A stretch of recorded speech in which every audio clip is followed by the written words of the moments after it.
पत्नी अस्पताल के बेड पर मरी हुई पड़ी थी। मैं सीधे उसके पास गया और 2 जोरदार थप्पड़ जड़ दिए। फिर ऑर्गन डोनेशन वालों को फोन कर दिया। पिछले जन्म में मैं सिर्फ दुख में डूबा रहा। पत्नी की सहेली ने जो पानी दिया था उसे पीते ही मैं 3 दिन तक बेहोश पड़ा रहा। जब होश आया तब तक मेरी पत्नी की राख भी ठंडी हो चुकी थी। लेकिन असली नरक उसके बाद शुरू हुआ। कर्ज वसूलने वाले घर पर टूट पड़े। तब पता चला कि मेरी पत्नी रिया मरने से पहले करोड़ों का कर्ज छोड़ गई थी। उन्होंने मेरे दोनों गुर्दे बेच दिए और मुझे दिन रात मजदूरी करने पर मजबूर कर दिया। सिर्फ 10 साल में मैं 80 साल का बूढ़ा दिखने लगा। और तभी 10 साल पहले मर चुकी रिया अचानक मेरे सामने आलीशान कार में दिखी, अपने प्रेमी के साथ। उसने हंसते हुए 100 रुपए मेरे ऊपर फेंके। ये सुनते ही मेरे सीने में दर्द उठा और मेरी वहीं मौत हो गई। जब दोबारा आंख खुली मैं उसी दिन लौट चुका था जिस दिन रिया को हार्ट अटैक आया था। मैंने सामने सफेद चादर में ढकी रिया को देखा और मन ही मन हंसा। मरना चाहती हो ना? ठीक है, इस बार तुम्हारी इच्छा जरूर पूरी करूंगा। रिया की बेस्ट फ्रेंड पूजा बार बार मुझे पानी पीने को कह रही थी। पिछले जन्म में यही पानी पीकर मैं बेहोश हुआ था। इस बार मैं समझ चुका था, इसमें जरूर कुछ मिलाया गया है। मैंने पानी नीचे रखा और सीधे रिया के बेड तक पहुंच गया। चादर हटाई, चेहरा गुलाबी था, सांसें भी सामान्य लग रही थी। पिछले जन्म में मैं इतना टूटा हुआ था कि ये साफ झूठ पहचान ही नहीं पाया। मैंने हाथ उठाया, छटाक, एक जोरदार थप्पड़ रिया के गाल पर मारा। रिया जरा भी नहीं हिली। स्पष्ट था वो पकड़े जाने के डर से बेहोशी का नाटक पूरी ताकत से निभा रही थी। पूजा घबरा गई। जीजा जी,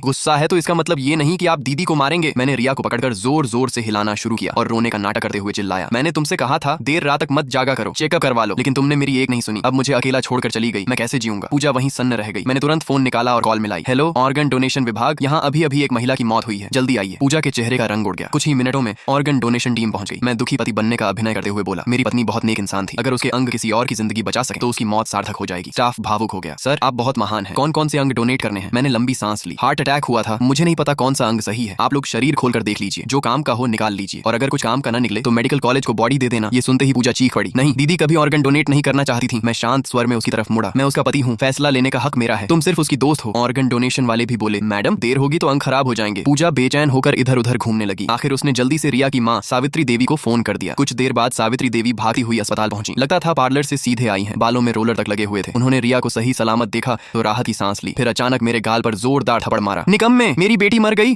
और तू उसका शरीर काटने की बात कर रहा है। उन्होंने ऑर्गन डोनेशन वालों को भगा दिया। मैंने सिर झुका लिया। मां जी, मुझसे गलती हो गई, अब एक शब्द मत बोल, घर जा, मैं खुद अपनी बेटी का अंतिम संस्कार करवाऊंगी। मैं तुरंत चुप हो गया। फिर वही पानी का गिलास उठाया और मासूमियत से उन्हें दे दिया। सावित्री देवी लगातार चिल्ला रही थी, गला सूख चुका था। उन्होंने पूरा पानी एक सांस में पी लिया। पूजा रोक भी नहीं पाई। 2 मिनट बाद सावित्री देवी गहरी नींद में सो चुकी थी। पूजा घबरा कर बोली, जीजा जी, आप फिर से ऑर्गन डोनेशन वाला प्लान तो नहीं कर रहे?